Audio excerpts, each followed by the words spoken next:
kita harus bersama-sama menerapkan protokol kesehatan dengan cara 3M. Apa saja itu? Yang pertama, yang kedua, yang ketiga, menjaga jarak. Nah, sebelum memulai pembelajaran, ada baiknya kita berdoa terlebih dahulu. Siap, gerak.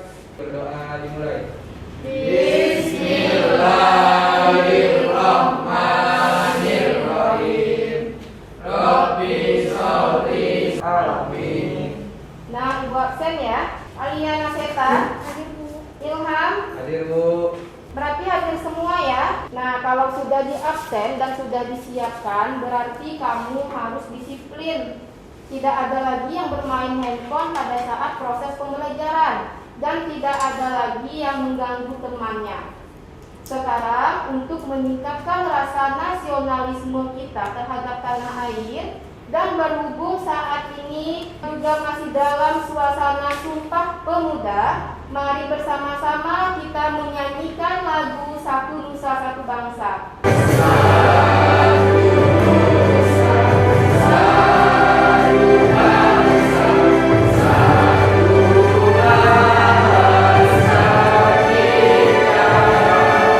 Siapa yang masih ingat materi pertemuan kita sebelumnya? Iya, coba Syakira. Teks eksposisi. Iya, sebelumnya kita sudah mempelajari materi teks eksposisi. Teks eksposisi merupakan sebuah teks yang bersifat memaparkan informasi kepada pembaca agar pembaca mengetahuinya. Untuk hari ini kita belajar mengenai teks anekdot. Adapun manfaat dalam mempelajari teks anekdot ini, nantinya kamu akan mampu membuat sebuah cerita yang di dalamnya terdapat kritik sosial dan bersifat menghibur pembaca. Nah, kompetensi dasar kamu menganalisis struktur dan kaidah kebahasaan teks anekdot dengan indikator pencapaian kompetensi menganalisis struktur teks anekdot. Nah, untuk kompetensi dasar keterampilan yaitu mengonstruksikan teks anekdot dengan memperhatikan struktur dan kaidah kebahasaan yang terdapat di dalam teks anekdot. Adapun indikator pencapaian kompetensinya menciptakan teks anekdot yang sesuai dengan struktur dan kaidah kebahasaan. Tujuan pembelajaran kita setelah membaca materi teks anekdot di PowerPoint, kamu mampu menganalisis struktur teks anekdot dengan benar. Kamu harus semangat dalam mengikuti proses pembelajaran. Ya, bisa semangat? Bisa, ya, bagus. Nah, sebelumnya Ibu ingin bertanya, kamu pernah membaca teks anekdot? Belum. Nah, sekarang coba kamu cermati video tentang lawakan tunggal berikut ini. Saya akan membahas tentang pencuri uang negara alias koruptor di Cina. Koruptor digantung kepalanya. Di Indonesia, koruptor digantung kasusnya. Tapi dalam hukum Indonesia, hanya gara-gara dipanggil orang bisa bilang. Siapa yang bisa mengungkapkan isi dari stand up comedy ini? Saya, Bu. Iya. Isi video yang saya tonton berisi stand up komedi yang lucu. Iya, berisi stand up komedi yang lucu. Apakah hanya lucu saja? Tidak. Ada apa lagi unsur di dalamnya? Terdapat unsur mengkritik. Terdapat unsur menyindir. Siapa yang dikritik? Pemerintah. Nah, seperti itulah teks anekdot. Teks anekdot itu merupakan sebuah cerita singkat yang menarik karena lucu dan mengesankan, biasanya menceritakan tentang orang penting. Struktur teks anekdot ini terbagi menjadi 5. Siapa yang bisa membacakan? Struktur teks anekdot yang pertama ada abstrak. Abstrak merupakan bagian di awal paragraf yang berfungsi memberi gambaran tentang isi sebuah teks. Yang kedua ada orientasi. Ketiga ada krisis. Krisis merupakan bagian yang menjadi hal atau masalah unik yang biasa terjadi kepada seseorang menceritakan. Iya, yang pertama ada abstraksi. Abstraksi merupakan gambaran di awal paragraf yang berisi gambaran terhadap teks anekdot ini. Nah, krisis. Pada tahap krisis ini sudah mulai tampak hal-hal lucu atau hal-hal unik yang terjadi. Kaidah kebahasaan teks anekdot. Apa saja kaidah kebahasaannya? Yang pertama, iya, menggunakan waktu lampau, menggunakan konjungsi. Ayo cermati contoh berikut. Krisisnya pada saat polisi bertanya, "Kemalingan kok beruntung?" "Iya Pak, saya beruntung karena CCTV merekam dengan jelas." Belum, sambil menatap polisi dengan penuh keheranan. "Itu ilegal, Anda saya tangkap." Itu termasuk ke dalam reaksi. Sekarang coba kita analisis kaidah kebahasaannya yang menggunakan pertanyaan retoris. Nah, selanjutnya apabila kamu sudah mengerti tentang struktur dan kaidah kebahasaan yang terdapat dalam anekdot, kamu nantinya akan mampu membuat teks anekdot. Adakah yang ingin bertanya? Iya, Mutia. Bagaimana cara membedakan struktur teks anekdot yang abstraksi dan realisasi? Iya, bagaimanakah cara menentukan struktur teks anekdot abstraksi dan orientasi? Kalau abstraksi itu berada di awal paragraf yang menjelaskan gambaran awal dari cerita itu. Nah, kalau orientasi menjelaskan latar belakang terjadinya peristiwa. Sudah paham Mutia? Untuk yang lain sudah paham? Nah, ada lagi yang ingin bertanya? Ya, Pak Udra. Saya kurang paham dengan pertanyaan retorik. Apakah di dalam teks anekdot harus ada pertanyaan retorik? Tidak harus ya Nak ya. Ada sebagian teks anekdot yang di dalamnya tidak terdapat pertanyaan retorik. Di dalam teks anekdot itu harus terdapat unsur lucu, unsur mengeritik. Itu yang paling penting. Yang lain sudah paham?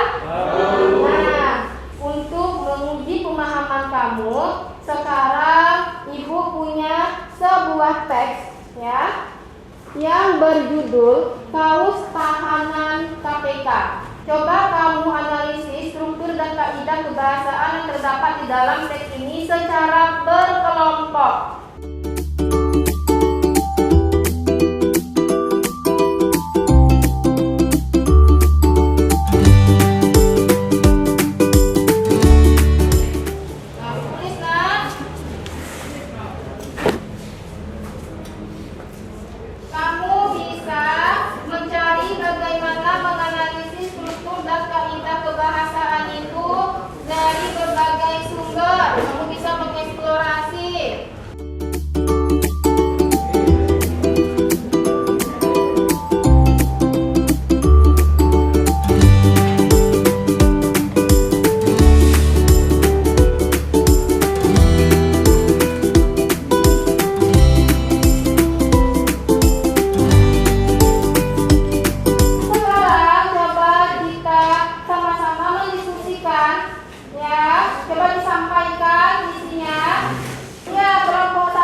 Kami mempunyai jawaban berbeda dari abstrak dan orientasi.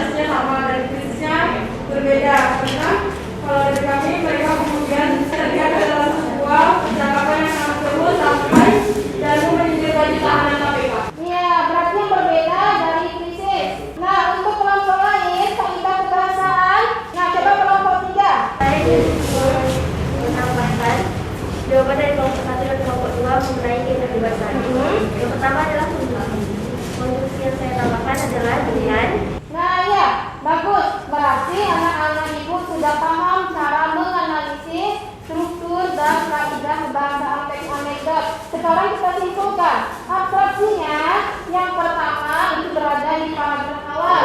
Ya, pada suatu hari terdapat 2 orang dari partai politik, sebut saja namanya Danu dan Zaki. Ya, sampai kepada Dewan Perwakilan Rakyat Daerah. Nah, untuk orientasi, setelah selesai memberikan berkas-berkas pencalonannya ke KPU, percakapannya sangat seru. Baru muncul krisisnya. Krisis yang mana?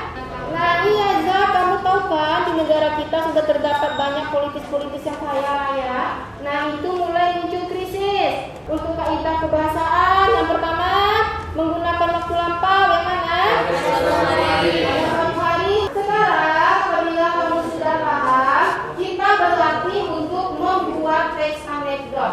Dibuat dulu temanya apa? Temanya tentang kritik sosial.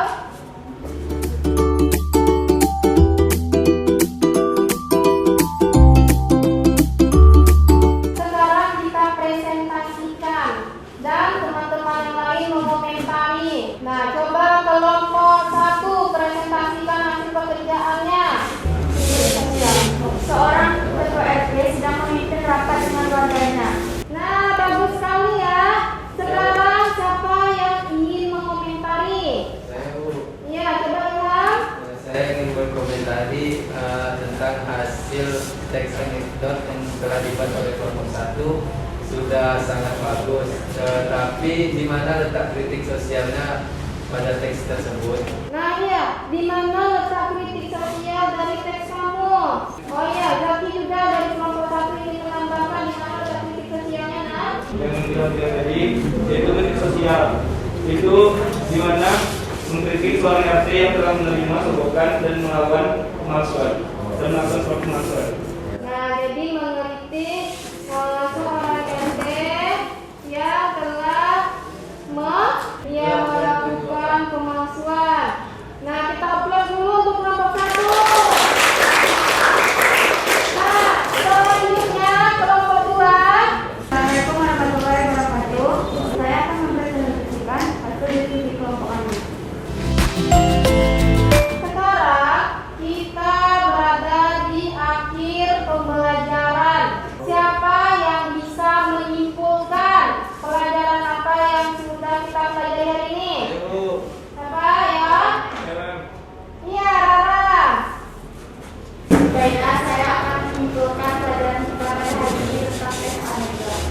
Yaitu teks anekdot ada abstraksi, orientasi, krisis, reaksi, dan program. Ya. Adapun teks kaidah kebahasanya yaitu waktu lampau, pertanyaan retorik, konjungsi atau kata sambung, kata kerja, dan kalimat perintah. Iya, bagus. Kesimpulan pelajaran kita untuk hari ini, kita sudah mempelajari tentang teks anekdot. Ya, bahwa teks anekdot memiliki 5 struktur. Yang pertama ada abstraksi, kedua orientasi, krisis, reaksi, dan program.